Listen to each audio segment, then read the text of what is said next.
Parashat Naso, 29th of May 2026.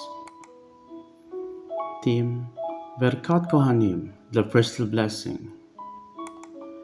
Parashat Naso happens to be the longest parashah in the Torah.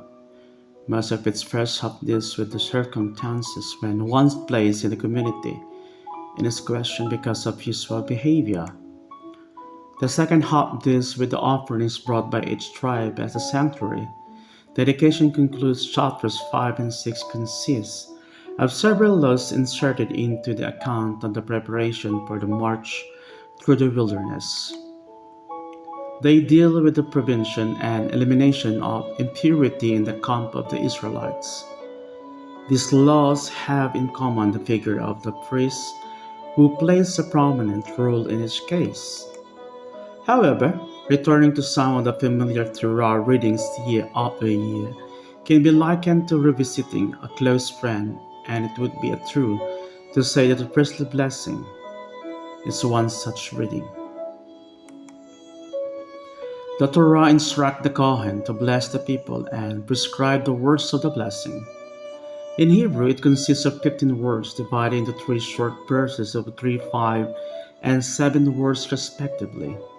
The Targum, the ancient Aramaic translation of Torah, provides authoritative insight into the meaning of these 3 verses. The first is intended to be a blessing for success in one's work and to protection in dangerous situations. The second verse is a request for enlightenment through study of Torah. The third verse is a plea that God listens to the people when we turn to God in prayer. It concludes with a prayer for peace in every area of life, lest there be the impressions that the blessing is derived from the status of power or merit of the Kohen, or that the Kohen is a source of blessing. The Torah follows immediately with, "Thus shall they put my name upon the children of Israel, and I will bless them." God alone is the source of blessing. The Kohanim are merely instruments through whom the blessing is conveyed to the people.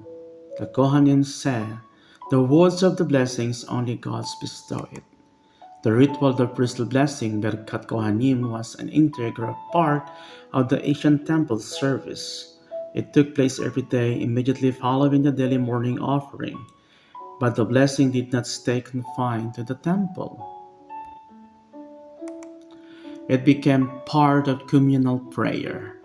Assemblies even before there was a synagogue, and then one was incorporated in the ritual of the synagogue during the period of the first temple.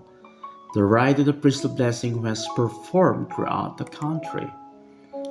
It is interesting to note that some years ago this blessing written in Hebrew was discovered in 2,700-year-old burial caves in the Hinnom Valley in Jerusalem. It is the oldest record of the written words from the Bible text, the priestly blessing. For reflection discussion, think about blessing, giving them and receiving them. Do you bless others? What reaction do you have to being blessed by someone? Consider Shabbat meal practice of the parents, placing their hands individually on each one of the children, reciting a blessing. In what ways have you been a blessing to others?